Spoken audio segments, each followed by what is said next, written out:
नमस्कार, मैं शानवी त्रिपाठी। आप देख रहे हैं फास्ट न्यूज इंडिया। खबर है यूपी के प्रयागराज से, जहां संगम नगरी प्रयागराज की चर्चित विधानसभा, जिस पर कभी बाहुबली अतीक अहमद और उसके बाद राजू पाल और अतीक अहमद के भाई अशरफ के बाद पूजा पाल का दबदबा था, वहीं अब इस सीट पर बीजेपी विधायक सिद्धार्थनाथ सिंह हैं। और अब इस विधानसभा सीट पर जनसत्ता दल लोकतांत्रिक पार्टी ने अपना प्रत्याशी का नाम घोषित कर दिया है। सिविल लाइन स्थित रोजवुड रेस्टोरेंट में प्रेस वार्ता करते हुए जनसत्ता दल लोकतांत्रिक पार्टी के महानगर अध्यक्ष सत्यप्रकाश सिंह ने प्रयागराज शहर पश्चिमी विधानसभा क्षेत्र से बीके सिंह राजू, प्रधान महासचिव जनसत्ता दल प्रयागराज को अपना प्रत्याशी घोषित किया है। ये निर्णय 21 दिसंबर 2025 को प्रयागराज स्थित पार्टी कार्यालय में आयोजित संगठनात्मक बैठक के दौरान लिया गया। बैठक में पार्टी की नीतियों, संगठन विस्तार, आगामी चुनावी रणनीति तथा स्थानीय जन समस्याओं पर विस्तार से चर्चा की गई।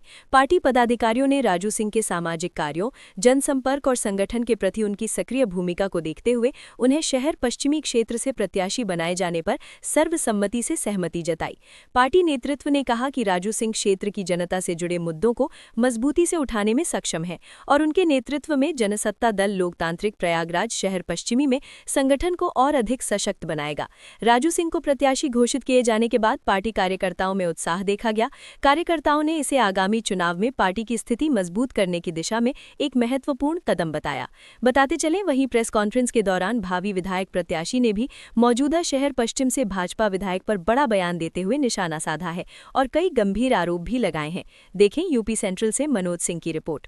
हमारी मासिक कार्यकारिणी की बैठक परसों हुई, दिनांक आज कौन सा 21 दिसंबर में। उस दिन सर्वसम्मति से मैं विशंबर कुमार सिंह राजू, प्रधान महासचिव हूँ अपने पार्टी का प्रयागराज का, वहां से सर्वसम्मति से शहर पश्चिमी विधानसभा से मुझे प्रत्याशी चुना गया कि आगामी 2027 विधानसभा चुनाव में हमको चुनाव लड़ने के लिए आदेशित किया गया हमारी पार्टी की ओर से। इसी उपलक्ष्य में हम लोग गए हैं। तो उस सीट पर किस तरह से आप लोग अपने दावेदारी करेंगे, किस तरह से वहां वोटर को रिझाएंगे कि आपकी तरफ आए? देखिए, मैं आपसे बताना चाहूँ, पूर्व में जो भी वहां पर अभी आपने पूजा पाल के पति रहे राजू पाल, भाई उनका भी एक अपना वर्चस्व था। बाद में अतीक अहमद के भी आपने नाम लिया, लेकिन वर्तमान सरकार जो पूरी तरीके से बाहुबलियों का खात्मा कर रही है और आज जनता पूरी तरीके से जागरूक हो चुकी है। जनता को समझ में है कि उसे किसको क्षेत्र में लाना है और किससे विकास का काम लिया जा सकता है। ये काम पूरी तरह से जनता पर निर्भर करता है और बाहुबल खत्म हो चुका है और जो भी बाहुबली थे उनको भी हम लोग अगर सत्ता में आते हो नस्ता नाबूद करने का काम है।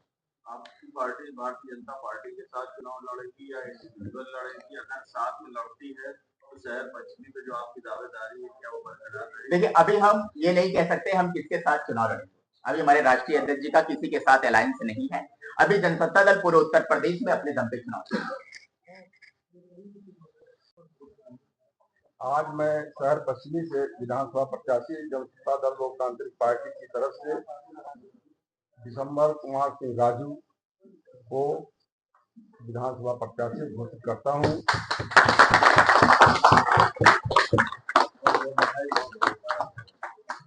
बहुत बहुत शुभकामनाएं।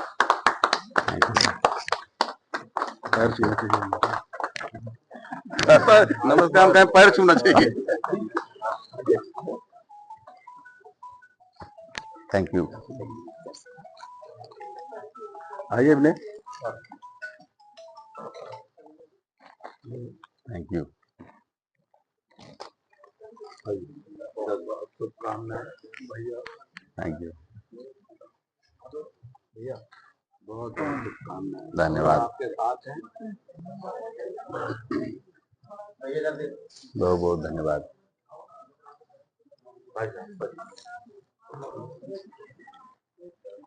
जय जनसत्ता, जय रघुराज। खूब खुश रहिए। बहुत बहुत बधाई। जय जनसत्ता, जय रघुराज, जय रघुराज, जय रघुराज। राजा भैया जिंदाबाद, जिंदाबाद, जिंदाबाद। राजा भैया जिंदाबाद, जिंदाबाद, जिंदाबाद। राजा भैया जिंदाबाद, जिंदाबाद, जिंदाबाद। ये पहली प्राथमिकता तो हमारी ये रहेगी कि 1 से 12 तक की बच्चियों को निःशुल्क शिक्षा दी जाए। दूसरी रहेगी, सबसे पुराना शहर हमारा चौक है, वहां आज भी कोई अस्पताल ठीक ठाक नहीं है। आप बाइक से भी नहीं जा सकते हैं वहां पे। यदि कोई बीमार हो जाए तो आधे 1 घंटे लग जाएंगे स्वरूपरानी पहुंचते पहुंचते, तब तक तो सब कुछ खत्म हो चुका है। प्लस वहां सुलभ की भी व्यवस्था नहीं है, पार्किंग नहीं है। इस सब पे हम लोग काम करने की कोशिश करेंगे। शहर में जाम बहुत लग रहे हैं, उसके लिए जी वही बात बता रहा हूँ, चौक में खासकर समस्या है, क्योंकि हम वहीं पहले देख पाएंगे जो हम देख रहे हैं। वहां कोई अस्पताल नहीं, आने जाने की सुविधा एकदम नहीं। अब बाइक से भी चलते हैं तो 2 किलोमीटर दूरी में हमको 2 घंटे लग जाते हैं। तो लड़ाई भिड़ाई रोज होती है वहां पे जाम की वजह से। तो वैसे ही व्यवस्था सब जगह करने की कोशिश की जाएगी। आप जैसे अधिवक्ता भी है, जी, तो अधिवक्ताओं के लिए क्या करना चाहिए? अधिवक्ताओं के लिए तो पहले सरकार से मांग करेंगे कि हमको कुछ सुविधा दी जाए, क्योंकि हम समाज सेवा का काम करते हैं, अधिवक्ता हम भी अधिवक्ता हैं। समाज सेवा में सबसे पहली प्राथमिकता तो हम अधिवक्ताओं को सुरक्षा देनी चाहिए सरकार को, क्योंकि अक्सर मैं देखता हूँ कि आए दिन अधिवक्ता पीटते रहते हैं, गोली चलते रहती है अधिवक्ताओं पे कि ये केस न लड़ो, ये काम न करो। दूसरी चीज ये है कि सरकार से मैं मांग करता हूं कि कुछ नए अधिवक्ताओं को जो अभी अभी आए हों, तो उनको कम से कम 1,000 2,000 जो ही सही सरकार कर सके वो मासिक दे। 2027 में किन मुद्दों पे आप जो है चुनाव लड़ेंगे? क्या आपकी राय रहेगी? क्या आपकी कार्य? हमारी प्राथमिकता 2027 में सबसे पहली तो ये रहेगी कि जो अभी आयुष्मान कार्ड वाली परियोजना चल रही है सरकार के द्वारा, उसमें बहुत सारी महिलाएं निसंतान हैं, उनको आईवीएफ को उसमें जोड़ा जाए आयुष्मान कार्ड में, क्योंकि वो बड़ा स्थापित चीज होता है महिलाओं के लिए और दंपति के लिए होता है, भविष्य असुरक्षित रहता है। दूसरी चीज है स्वास्थ्य के क्षेत्र में तो आईवीएफ है, और क्या कहें, क्षेत्र के विकास के लिए मैं देख रहा हूं कि ये सरकार विकास तो कर रही है, उसमें कोई दो राय नहीं है, लेकिन शहर पश्चिमी की रोडें खराब हैं, जगह जगह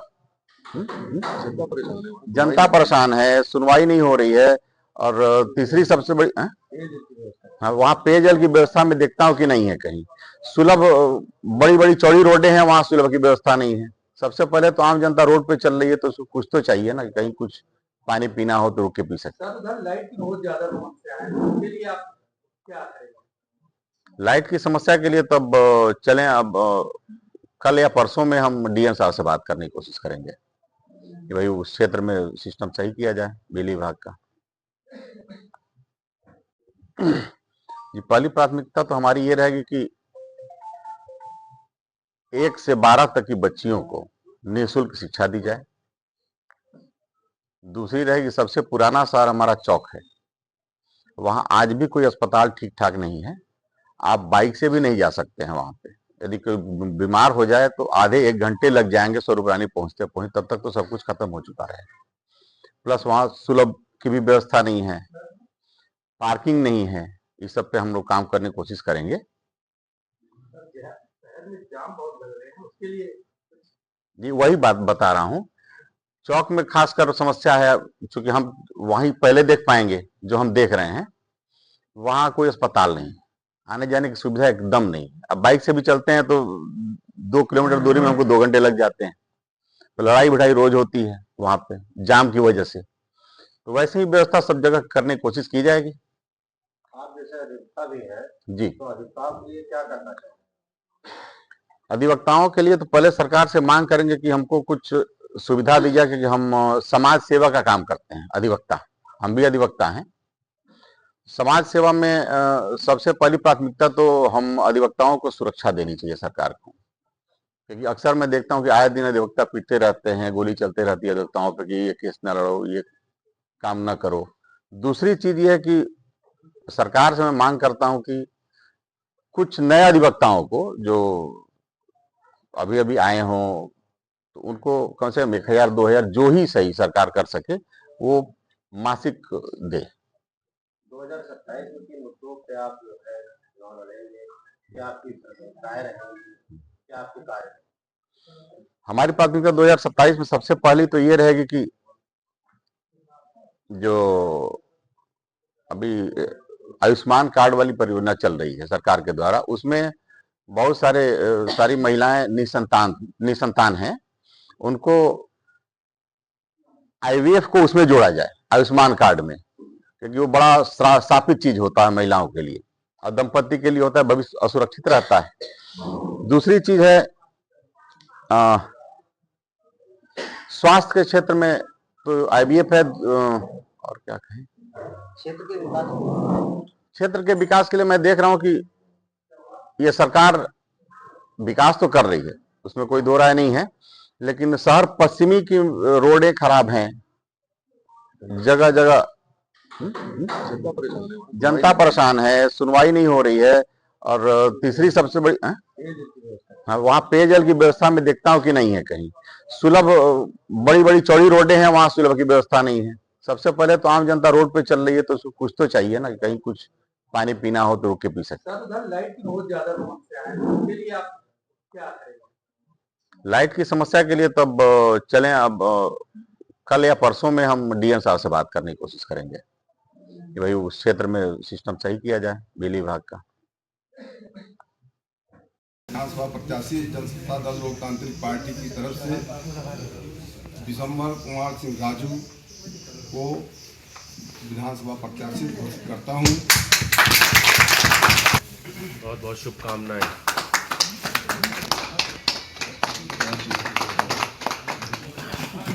आयुष्मान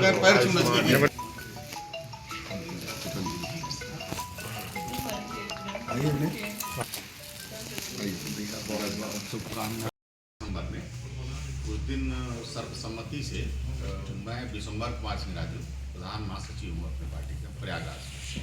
वहाँ से सर्वसम्मति से शहर पश्चिमी विधानसभा से मुझे प्रत्याशी चुना गया। आगामी 2027 विधानसभा चुनाव में हमको चुनाव लड़ने के लिए आदेशित किया गया हमारी पार्टी की ओर से इसी उपलक्ष्य में। क्या प्राथमिकताएं रहेंगी आपकी इस क्षेत्र में? पहली प्राथमिकता तो हमारी ये रहेगी कि 1 से 12 तक की बच्चियों को निःशुल्क शिक्षा दी जाए। दूसरी रहेगी, सबसे पुराना शहर हमारा चौक है, वहाँ आज भी कोई अस्पताल ठीक ठाक नहीं है, आप बाइक से भी नहीं जा सकते हैं वहाँ। यदि कोई बीमार हो जाए तो आधे 1 घंटे लग जाएंगे स्वरूपरानी पहुँचते तब तक। तो सही बात बता रहा हूँ, चौक में खासकर समस्या है, क्योंकि हम वहीं पहले देख पाएंगे जो हम देख रहे हैं, वहाँ कोई अस्पताल नहीं, आने जाने की सुविधा एकदम। जनता दल लोकतांत्रिक पार्टी की विधानसभा सीट 2027 के लिए दिसंबर कुमार सिंह राजू को विधानसभा प्रत्याशी घोषित किया हूँ। और इसके बाद मैं उनसे पूरा आशा और विश्वास के साथ कहना चाहूँगा कि वो जो है आगामी आने वाले 2027 के चुनाव में बड़ी मेहनत से, लगन से साथियों के साथ, पार्टी के नीतियों के साथ कार्य करेंगे। और इसके बाद हमारे पास 2 सीटें महानगर में और बचती हैं, उसके उन सीटों पे भी जो है हमारे कार्यकर्ता और हमारे पदाधिकारी जिनको कहेंगे जो बहुत सुलभ होगा, समाज सेवी होगा, उनको भी मैं विधानसभा प्रत्याशी 2027 में घोषित करूंगा। कितनी मजबूती मिलेगी? मजबूती तो इतनी मिलेगी कि जब हमारे शहर पश्चिमी जैसा विधानसभा क्षेत्र अगर मजबूत होगा तो उत्तरी और दक्षिणी में कोई दिक्कत नहीं आएगी। एसपी सिंह महानगर अध्यक्ष